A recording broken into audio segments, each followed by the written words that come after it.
Hello friends, welcome to my YouTube channel maths easy, जहां पर maths के हर concept को बहुत इजी तरीके से समझाने की कोशिश की जाती है। चलिए हम लोग बात करेंगे सेट थ्योरी के बारे में। अब तक हमने सेट थ्योरी के बारे में उसकी डेफिनेशन, उसके टाइप्स के बारे में बात की और उसके बाद हमने सेट थ्योरी के तीन बहुत महत्वपूर्ण ऑपरेशंस, यूनियन, इंटरसेक्शन और डिफरेंस, अंतर जिसको हम बोलते हैं, ये तीन ऑपरेशन हमने डिस्कस किए थे। इस वीडियो के सब्सक्रिप्शन में मैं आपको डिस्क्रिप्शन में आपको इसके लिंक शेयर करूंगा, जहां आप जाके उन तीनों वीडियो को देख सकते हैं। चलिए आज हम लोग बात करेंगे एक और नए ऑपरेशन की, कॉम्प्लीमेंट ऑफ सेट। लेकिन कॉम्प्लीमेंट ऑफ सेट को समझने से पहले हमें एक और नई डेफिनेशन सीखनी पड़ेगी, वो है यूनिवर्सल सेट।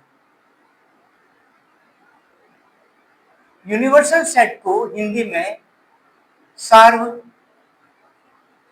समुच्चय कहा जाता है। क्या होता है ये universal set? A set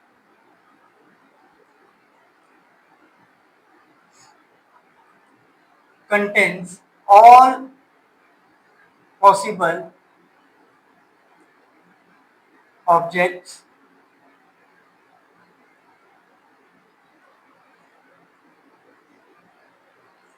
as consideration। हमारी जो भी प्रॉब्लम है, उस प्रॉब्लम से रिलेटेड जितने भी पॉसिबल ऑब्जेक्ट हो सकते हैं, उन सभी ऑब्जेक्ट का जो सेट है उसको हम यूनिवर्सल सेट बोलते हैं। For example, name of books in library. तो जब हम किसी लाइब्रेरी की बुक की सेट की बात करते हैं, तो पूरा लाइब्रेरी जो है, लाइब्रेरी की सारी बुक्स का जो सेट है, वो हमारा यूनिवर्सल सेट बन जाता है। जब हम बात करते हैं सेट ऑफ इंडियन रिवर्स की, उसमें से हमारा कोई सेट है जो इंडियन रिवर्स का नाम बता रहा है, नदियों का नाम बता रहा है, तो भारत की सभी नदियों का जो एक बड़ा सेट बनेगा, वो हमारा यूनिवर्सल सेट बनेगा। तो यूनिवर्सल सेट आपको समझ में आ गया।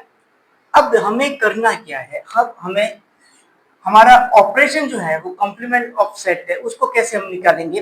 तो चलिए हम एक एग्जाम्पल के तौर पर सेट लेते हैं। हम एक यूनिवर्सल सेट बनाते हैं। 1 2 3 4 5 6 7 8, ये हमारा एक यूनिवर्सल सेट है। ए हमारा कोई सेट है 1 3 5 7। बी हमारा कोई सेट है 2 4 6 8। सी और भी एक कोई सेट है 1 3 4 5 7। चलिए, यह हमने कोई तीन सेट ए बी और सी लिए। ये तीनों सेट ए बी सी जो हैं वो नेचुरल नंबर्स के सेट है। तो आप देख सकते हैं कि हमारा जो यूनिवर्सल सेट है वो भी एक ऐसा सेट है जो है नेचुरल नंबर का सेट लिया गया है।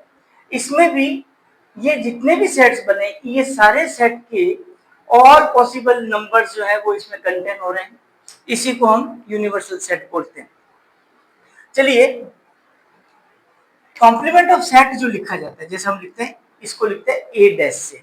कई किताबों में अलग अलग जगहों पे ए के ऊपर जो है सुपरस्क्रिप्ट में सी लिख दिया जाता है, तो इसको पढ़ते हैं कॉम्प्लीमेंट ऑफ सेट ए। होता क्या है, इसकी डेफिनेशन क्या है? यूनिवर्सल सेट में से जब हम किसी सेट को माइनस कर देते हैं, अंतर निकाल देते हैं, तो उसको हम कॉम्प्लीमेंट ऑफ सेट बोलते हैं।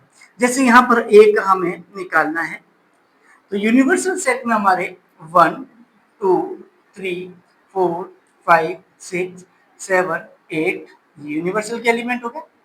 ए के एलिमेंट की अगर हम बात करें तो 1 3 5 7 ये।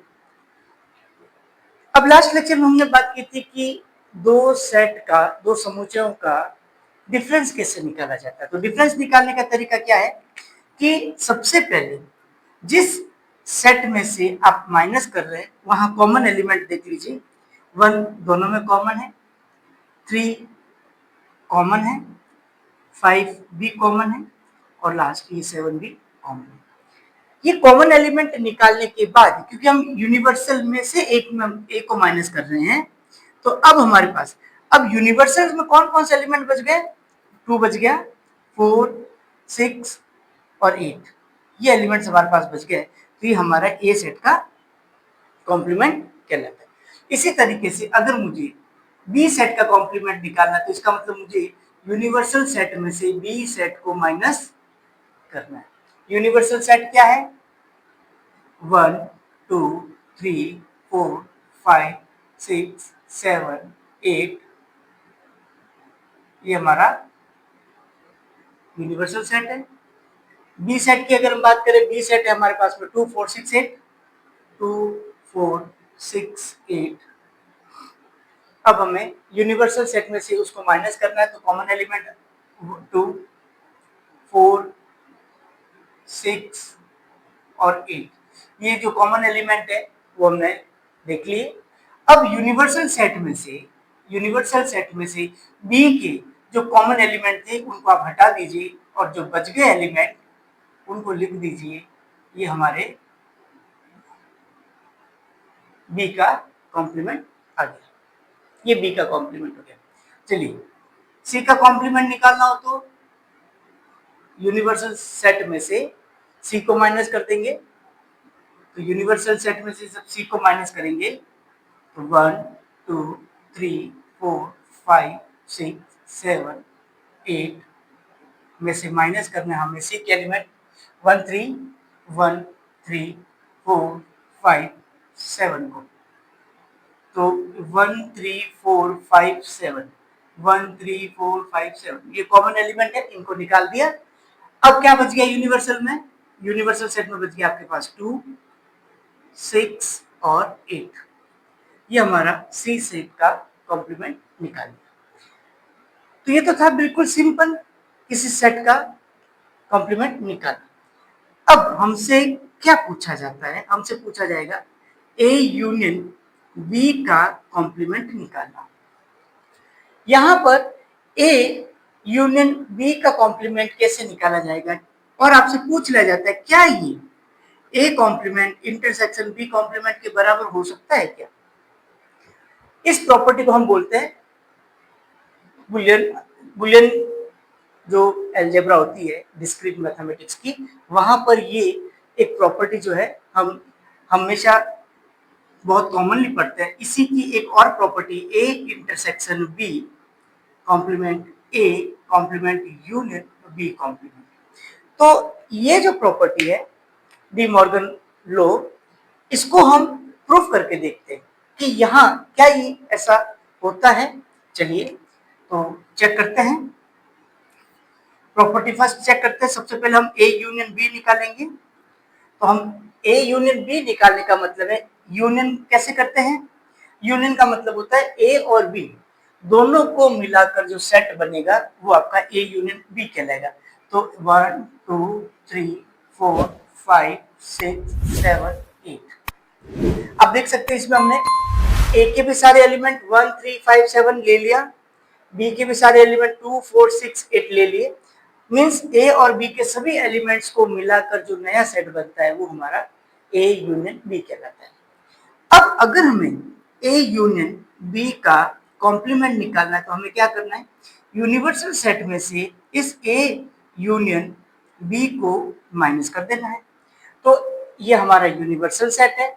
इसमें से जब हम 1, 2, 3, 4, 5, 6, 7, 8, तो हम देख रहे हैं कि यूनिवर्सल सेट में भी जो एलिमेंट्स है ए यूनियन बी में भी वही एलिमेंट है। जब इसमें से कॉमन एलिमेंट सब हटा देंगे तो बचेगा क्या? कुछ नहीं बचेगा। और जब कुछ नहीं बचेगा तो उसको हम बोलेंगे एम्प्टी सेट, और एम्प्टी सेट को हम 5 से डिनोट करते हैं। चलिए तो हम देख रहे हैं कि हमारा जो डी मॉर्गन लॉ का जो था right hand left hand side, वो रिजल्ट आ रहा है 5।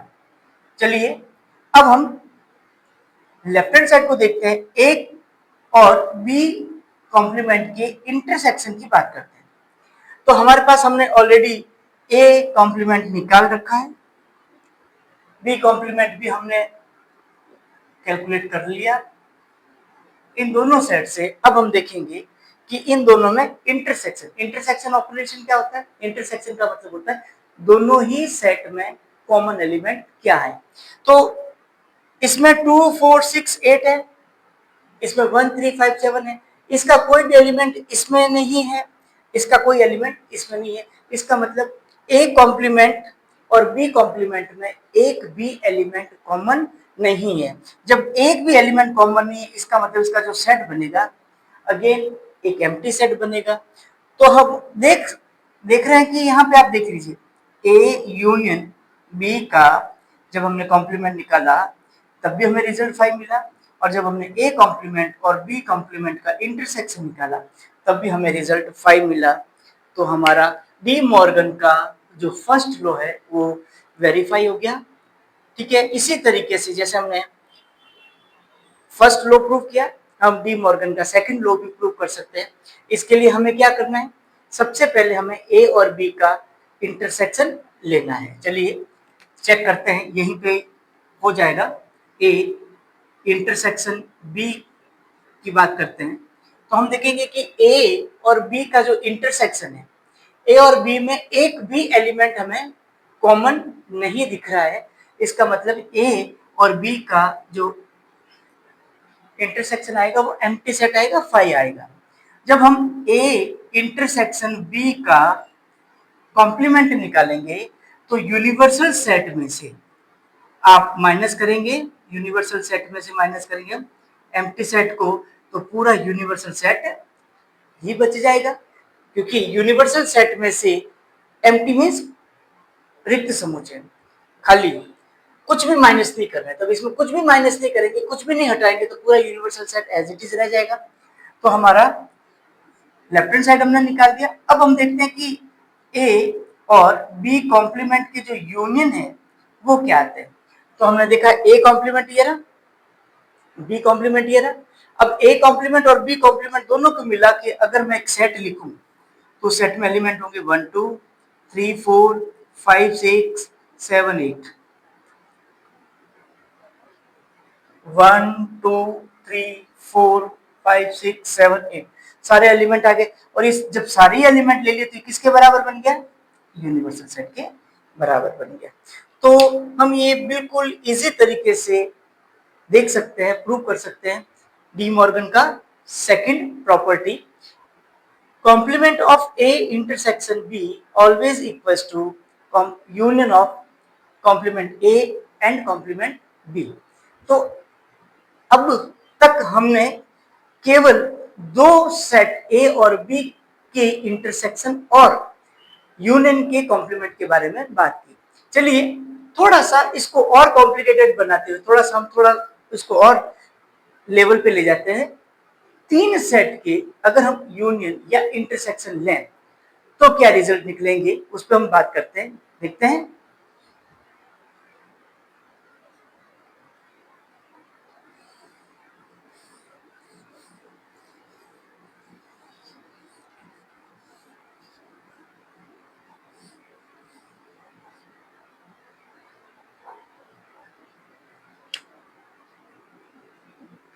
तो देखिए अब हम बात करेंगे A union B union C की। तो जब हम ए बी और सी तीनों को यूनियन करेंगे तो वो यूनिवर्सल सेट के बराबर आएगा।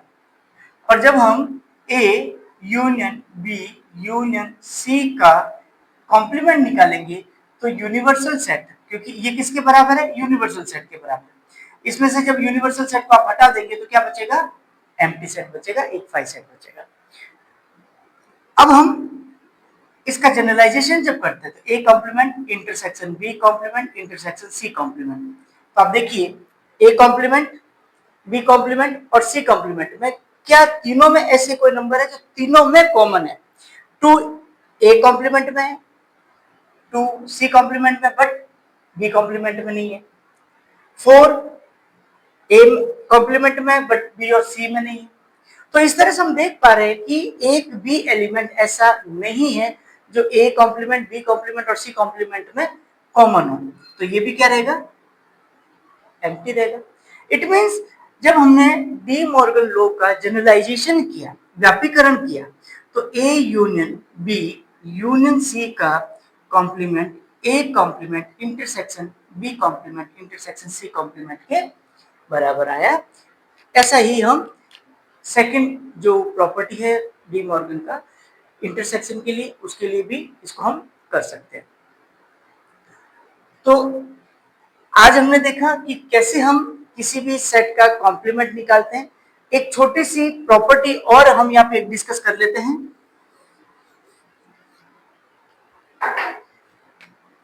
कि अगर यूनिवर्सल सेट का कॉम्प्लीमेंट निकाला जाए तो क्या आएगा। यूनिवर्सल सेट का कॉम्प्लीमेंट निकाला जाए तो आप देखेंगे कि universal set minus universal set हमेशा एम्प्टी आता है। और अगर एक एम्प्टी सेट का कॉम्प्लीमेंट निकाला जाए तो क्या आएगा, तो एक यूनिवर्सल सेट में से एम्प्टी सेट को माइनस कर दीजिए तो पूरा यूनिवर्सल सेट बचेगा। इट मींस यूनिवर्सल सेट का कॉम्प्लीमेंट जो है वो एक एम्प्टी सेट होता है, फाई होता है, और एम्प्टी सेट का कॉम्प्लीमेंट यूनिवर्सल सेट होता है। अब यहाँ आज का लेक्चर हम यहां तक रख रहे हैं। इसमें हमने वापस एक बार रिवाइज कर लेते हैं। एक यूनिवर्सल सेट को डिफाइन किया। Universal set means a set of all possible events, all possible objects.